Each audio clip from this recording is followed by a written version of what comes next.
5.000 personas conforman la plantilla del Ayuntamiento de Zaragoza, concretamente 5.121 trabajadores públicos que gestiona en su mayoría el área de personal. Su responsable es también el encargado de los servicios públicos de la ciudad y esta legislatura, digamos que ha sido algo movida en este asunto. Contratos rescindidos, judicializados, acusaciones cruzadas. El último conflicto laboral tiene que ver con las carrozas de la cabalgata de Reyes. Vamos a hablar de todo ello y le vamos a preguntar a Alberto Cubero, que es consejero de Personal y Servicios Públicos del Ayuntamiento de Zaragoza. Buenos días y bienvenido a este plato. Hola, muy buenos días. ¿Cómo está este conflicto? Porque vemos que hay un conflicto al que no se llega a un acuerdo con los trabajadores que construyen esas cabalgatas municipales, tienen que hacer horas extras, piden unas mejoras salariales. ¿Cómo está la negociación con los sindicatos? Bueno, mañana mismo tenemos otra reunión, mañana jueves. La situación es que estos trabajadores piden una subida salarial de 135 euros al mes. Nosotros, como Gobierno,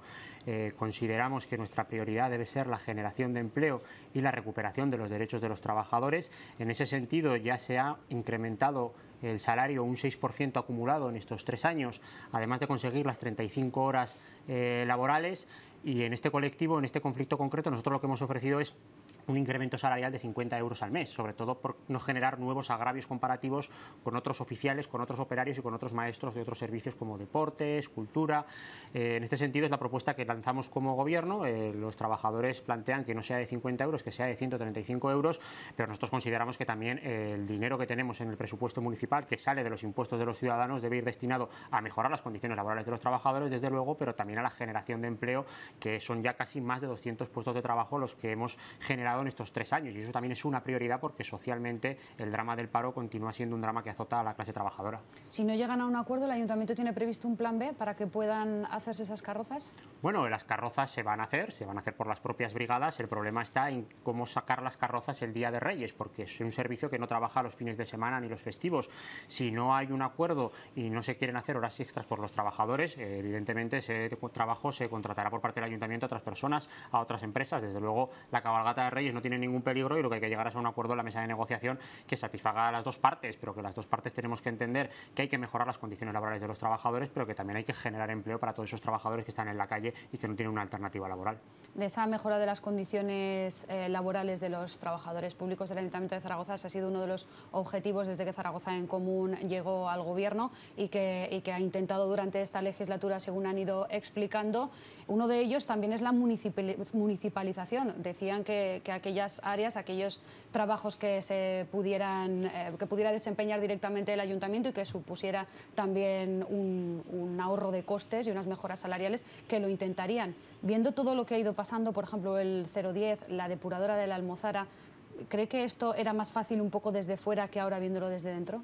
Bueno, nosotros éramos conscientes desde fuera que la propuesta de la municipalización de los servicios confrontaba con potentes poderes económicos de las propias empresas que prestaban los servicios y que obtenían unos importantes beneficios. No éramos ingenuos cuando planteábamos esta propuesta, pero teníamos la decisión de trabajar por ella hasta sus últimas consecuencias. Así lo hemos hecho y 3 años y medio después seguimos peleando por ello. De hecho, el viernes que viene en el Pleno Municipal debatiremos sobre y votaremos la municipalización de las depuradoras una vez más, 3 años después.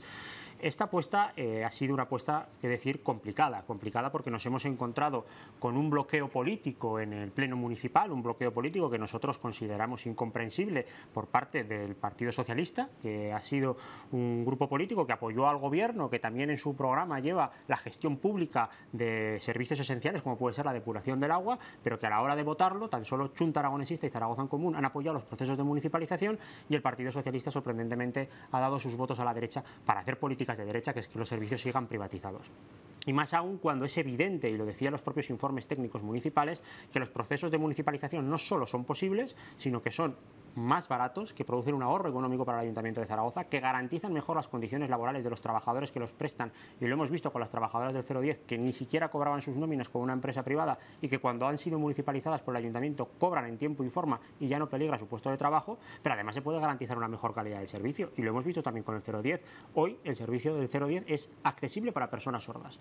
Cuando lo estaba prestando una empresa privada era 125.000 euros más caro y las personas sordas de nuestra ciudad no podían conectar con su ayuntamiento. ¿Qué va a pasar precisamente con el 010? Porque hay dos sentencias, una que dice que sí que se puede municipalizar, la otra que dice que no por cuestiones administrativas. ¿Qué va a pasar al final con esas 14 trabajadoras? Bueno, hay una sentencia firme del juzgado de lo social que dice que el proceso está finalizado y está municipalizado. Luego hay otro proceso abierto en el contencioso administrativo que pone en duda una decisión que tomó el Gobierno, pero independientemente de cómo acabe el proceso del contencioso administrativo, que lo que está en litigio son las competencias del Gobierno y del Pleno, el proceso de municipalización está finalizado y sellado, el proceso del 010. Hace ya 6 meses, 8 meses ya que las trabajadoras son trabajadoras municipales, hace ya 8 meses que el Ayuntamiento tiene un ahorro de 125.000 euros al mes y hace ya 8 meses que el servicio se viene mejorando con la accesibilidad para personas sordas y con otras mejoras que vamos a implantar en lo que queda de año. Lo que ha habido es un ataque por tierra, mar y aire a los procesos judiciales. Recordar que ese recurso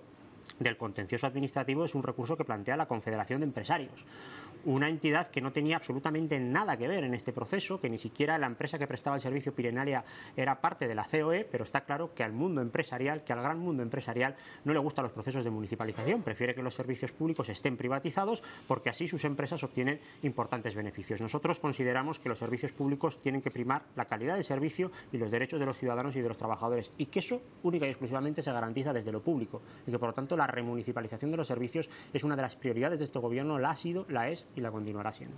Claro, en función de lo que diga y acabe diciendo también el contencioso administrativo, puede variar la situación de esas trabajadoras. Quiero que escuche sus propias palabras, las que decía el consejero de Personal y Servicios Públicos del Ayuntamiento de Zaragoza al respecto de este tema, del 010. A mí lo que diga el juez me importa un carajo. Se lo he dicho simplemente. Me importa un carajo lo que diga el juez. A mí me importa que estas 14 trabajadoras tengan un puesto de trabajo y tengan una nómina todos los días. Porque yo defiendo a los trabajadores. Esas declaraciones suyas, que además fueron muy criticadas por los grupos municipales, porque decían que al final sí que tendrá que cumplir con lo que diga la justicia. Bueno, pero lo que ha dicho la justicia y lo que dice incluso el propio interventor y la asesoría jurídica sobre la sentencia del contencioso administrativo es que no influye en el proceso de municipalización, que lo que está juzgando la sentencia del contencioso administrativo es las competencias que tiene el Gobierno y el Pleno con respecto a la posibilidad de hacer procesos de municipalización. Pero lo que ha dicho el juzgado de lo laboral es que la empresa Pirenalia se fue del Ayuntamiento de Zaragoza, que esas trabajadoras continuaron prestando un servicio y que eso daba por hecho que el proceso debía de ser municipalizado, que el servicio debía de ser municipalizado. Por lo tanto, la sentencia del contencioso administrativo no tiene ninguna validez sobre la sentencia firme del juzgado de lo laboral, pero además a nosotros, como dijimos en esas declaraciones, lo que nos importa son las trabajadoras. Nosotros hemos venido aquí a defender a los trabajadores y no nos importa lo que diga un juez en este sentido, sobre todo porque no tiene consecuencias sobre la sentencia de lo laboral y sobre todo porque la justicia, y en este caso del 010 y en otros casos que hemos visto como el tema de las hipotecas o el tema de la manada, está absolutamente desprestigiada en este país. Y consideramos también que en este caso la justicia no ha sido imparcial y se ha posicionado más del lado de la COE, que no tendría que haber sido ni admitida a trámite su denuncia porque no forma parte del proceso del 010 y sin embargo ha sido admitida y ha sido entendida y ha sido visto bueno por parte del juez, y no ha importado nada las 14 trabajadoras que estaban trabajando sin cobrar sus nóminas. Los derechos de esas trabajadoras no han sido tenidos en cuenta por parte de la justicia. Consideramos que en este caso no ha sido imparcial y no ha velado por los derechos de las 14 trabajadoras, y tan solo por el caso del COE. Mencionaba usted hace unos minutos la relación actual con el Partido Socialista. ¿Se ha enrarecido todavía más en esta recta final de la legislatura? Bueno, yo considero que la relación con el Partido Socialista ha sido lineal a lo largo de toda la legislatura, desde mayo del año 2015. Ahora acaba de rechazar el plan de vivienda de Zaragoza. Sí, ha rechazado el plan de vivienda, pero hace 3 años, cuando empezamos, también rechazó el proceso de municipalización del 010 y rechazó la reforma del protocolo. Ha venido rechazando todas y cada una de las propuestas que han sido centrales de este Gobierno, propuestas que además el Partido Socialista las conocía de sobras cuando votó la investidura de Pedro Santisteve, porque estaban en nuestro programa. No se puede votar la investidura de un alcalde y de un Gobierno sabiendo cuál es su programa político y luego, cuando ese Gobierno lleva a la práctica ese programa político, sorprenderse y tratar de bloquearlo. Es la dinámica que ha llevado durante todos estos 3 años y medio, una dinámica para nosotros incomprensible y equivocada, pero eso no quiere decir que nosotros no tengamos que seguir haciendo políticas de izquierdas y proponiendo hacer políticas de izquierdas, como el proceso de municipalización de las depuradoras la semana que viene, o el tema del plan de vivienda y la financiación por parte del BEI para la construcción y rehabilitación de 1.100 viviendas en esta ciudad. ¿Cree que ha podido influir la relación entre Podemos y Partido Socialista a nivel autonómico? Bueno, considero que también a nivel autonómico la sensación que ha habido de la relación entre el Partido Socialista y Podemos, Izquierda Unida, ha sido en parte similar a la del Ayuntamiento de Zaragoza. El Partido Socialista en el Gobierno de Aragón en ocasiones ha tratado de buscar acuerdos con la derecha en cuestiones centrales como es los impuestos o el tema de las sucesiones, que nosotros no entenderíamos y no hemos practicado en ningún momento desde el Ayuntamiento de Zaragoza. Jamás el Gobierno de Zaragoza en cuestiones centrales como son las ordenanzas, como es el presupuesto, ha tratado de buscar acuerdos con la derecha para hacer políticas de derechas. El señor Lambán lo ha hecho en el Gobierno de Aragón y eso, desde luego, también es incomprensible para Podemos, Izquierda Unida, para los grupos parlamentarios de la izquierda en las Cortes de Aragón. Por lo tanto, la situación es enrarecida, la situación es complicada, pero es complicada porque nosotros no vamos a apostar en ningún momento por hacer el juego a la derecha y por hacer políticas de derechas. Siempre que haya una fuerza política que haga políticas de izquierdas, como lo hace Chunta Aragonesista en el Ayuntamiento de Zaragoza, será fácil llegar a acuerdos, entendernos y sentarnos a negociar. Cuando se quieren hacer políticas de derechas, con nosotros, con Izquierda Unida, con Podemos, con Zaragoza en Común, desde luego que no cuenten. Dice que es complicada la relación. ¿Cómo de complicada está siendo la negociación de los presupuestos del Ayuntamiento? ¿En qué punto están? Bueno, están en que la ciudad de Zaragoza es la primera administración de esta tierra que tiene unos presupuestos de verdad, un borrador de presupuestos, que además este año lo hemos facilitado a todos los grupos políticos antes incluso de aprobarlo por el Gobierno, y hemos iniciado la negociación, hemos entablado una negociación a Chunta Aragonesista y al Partido Socialista para, igual que ha ocurrido estos 3 años, tener un presupuesto desde las lógicas de la izquierda.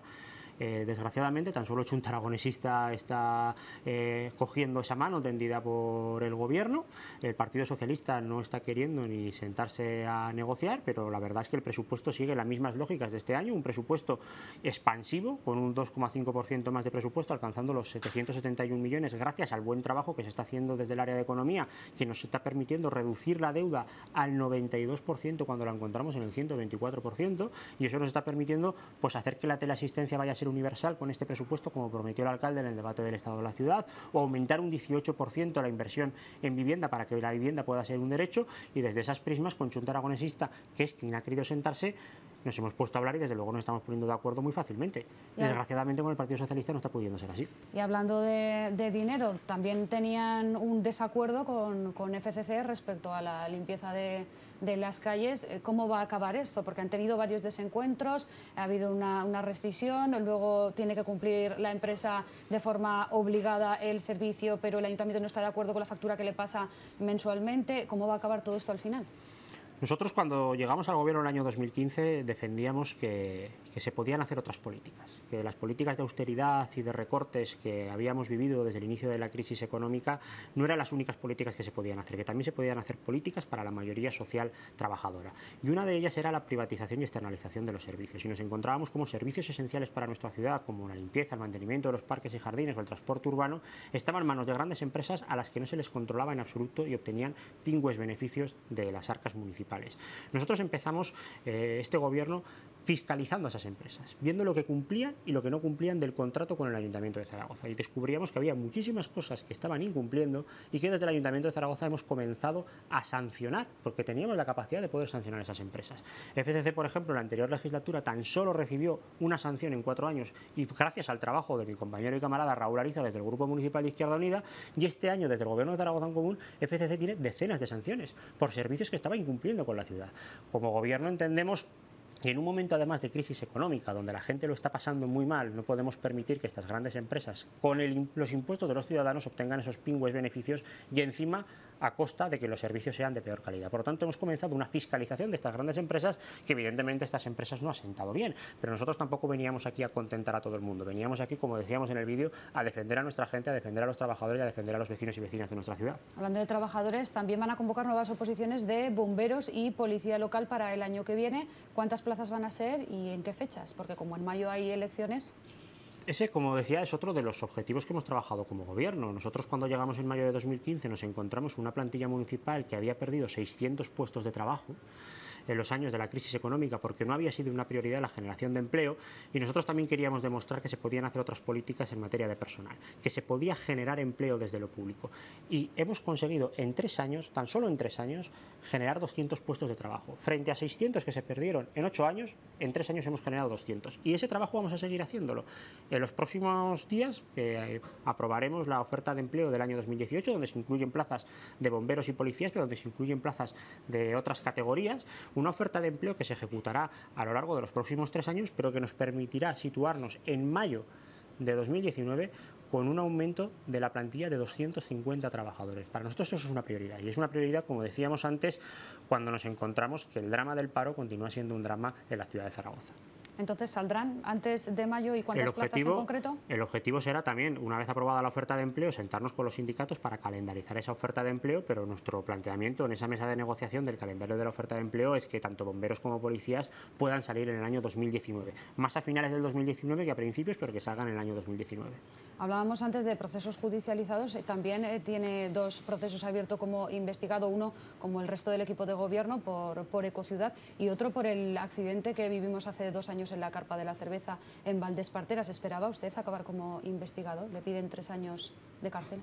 Bueno, nosotros sabíamos que cuando veníamos a asumir una responsabilidad como la que asumíamos, una de las consecuencias que podríamos tener era consecuencias de este tipo. Ahora, a mí lo que no me preocupa es que la judicialización de la política que hemos vivido, en nuestro caso, en el caso del Gobierno de Zaragoza en Común, no ha tenido absolutamente nada que ver con la judicialización que han tenido otros políticos de otros partidos en este país. Nosotros, la judicialización que hemos tenido en el caso de Ecociudad ha sido consecuencia de el trabajo que se ha hecho de fiscalización de Ecociudad y de la historia de Ecociudad, de la permisividad que ha habido con las empresas cuando se ha intentado generar procesos de municipalización de las depuradoras. A partir de ahí se genera un conflicto que acaba en los tribunales.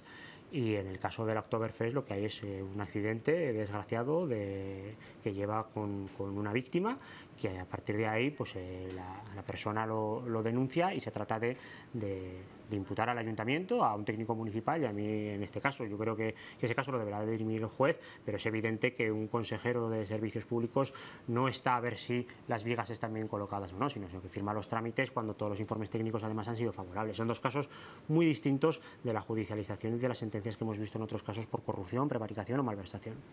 Con todo esto que ha vivido en esta legislatura, con todo lo bueno y con todo lo malo, ¿le apetece repetir en una próxima legislatura? Bueno, yo tengo la misma ilusión, las mismas ganas y la misma firmeza en tratar de transformar la realidad social que he tenido siempre desde que me impliqué en política muy pequeñito. A partir de ahí, en el año 2019 tendrá que ser Zaragoza en Común quien lo decida, y también tendrá que ser mi organización, porque como saben yo soy militante del Partido Comunista y de Izquierda Unida, y cuando ese debate se plantee en Zaragoza en Común, también mi organización Izquierda Unida deberá tomar una decisión. Ahora bien, mi ilusión por transformar la realidad la hago también siendo consciente de que la institución es una parte de esa posibilidad de transformar la sociedad, pero que también está la lucha sindical, la lucha social, la lucha estudiantil, donde yo siempre he trabajado desde que era muy joven, y por tanto mi ilusión no es una ilusión circunscrita solo a lo institucional. Y dentro de esa confluencia, ¿quién cree que va a ser el líder? ¿Quién va a liderar esa confluencia como candidato o candidata al Ayuntamiento de Zaragoza? ¿Cree que va a ser Santi Esteve? ¿Cree que va a ser Violeta Barba? Bueno, eso lo tendrá que decidir las gentes de Zaragoza en Común cuando se dé el momento de esa decisión, que será seguramente para enero o febrero del año 2019. Y más allá de la decisión de la gente, ¿a usted qué le gustaría? Bueno, a mí no es cuestión de lo que me guste a mí o lo que me deje de gustar a mí. Yo formo parte de una organización que es Izquierda Unida, que cuando llegue ese momento tomará una decisión, y yo lo único que le puedo asegurar a día de hoy es que la decisión de Alberto Cubero será la decisión que tomemos colectivamente en Izquierda Unida. ¿No nos quiere decir su preferencia particular? No tiene preferencia. No lo sé porque no hay ninguna decisión tomada en mi organización. Yo cuando mi organización toma una decisión... No, le preguntaba por su preferencia personal. Yo no tengo aquí preferencias personales. Las individualidades aquí no tienen ningún papel. La que decida mi organización. La organización en concreto. Efectivamente, como militante del Partido Comunista y también de Izquierda Unida, ¿qué le parece la irrupción de Vox en el Parlamento andaluz con 12 diputados? Bueno, la irrupción de Vox es algo natural visto cómo han venido desarrollándose los últimos acontecimientos en este país. Vox no es más que una excisión del Partido Popular, donde la extrema derecha en nuestro país no había irrumpido y tenía una entidad propia porque estaba incluida dentro del Partido Popular por la propia historia de nuestro país, pero también lo que hemos vivido en los últimos años en nuestro país ha sido un caldo de cultivo de derechización del país. Lo hemos visto con las actitudes que se han tenido ante el conflicto catalán, o lo hemos visto con la actitud represiva que se ha tenido desde la institución a las propias movilizaciones sociales. Incluso el otro día el representante del Partido Popular, el señor Pablo Casado, salió diciendo que había que ilegalizar al Partido Comunista de España. Una locura que hace 40 años sería impensable, pues hoy en España eso se ha vivido con total normalidad. Y no solo el Partido Popular ha dicho ilegalizar al Partido Comunista de España, que fue uno de los ejes centrales de la consecución de la democracia española, sino que nadie ha salido a criticarlo, salvo el propio Partido Comunista. Eso se ha vivido con normalidad en nuestro país. Y eso, desde luego, lleva a la consecuencia lógica de que haya una fuerza de extrema derecha que haya surgido. Es lamentable que haya surgido, pero también ahí nosotros también tenemos que hacer una reflexión de cómo nos dirigimos a nuestra gente, cómo nos dirigimos a la mayoría social trabajadora, porque desde luego el relato oficial del fin de la crisis económica es absolutamente falso. La crisis económica existe, la crisis económica sigue azotando dramáticamente a la mayoría social trabajadora, y a esa mayoría social trabajadora nos tenemos que continuar dirigiendo y trasladando sus esperanzas y sus ilusiones y sus necesidades de una manera muy certera, para que la extrema derecha no sea el caldo de cultivo de todo ello. Pues le agradecemos mucho que haya visitado este plato y este programa Buenos Días Aragón. Alberto Cubero, gracias. Muchas gracias a vosotros. Nosotros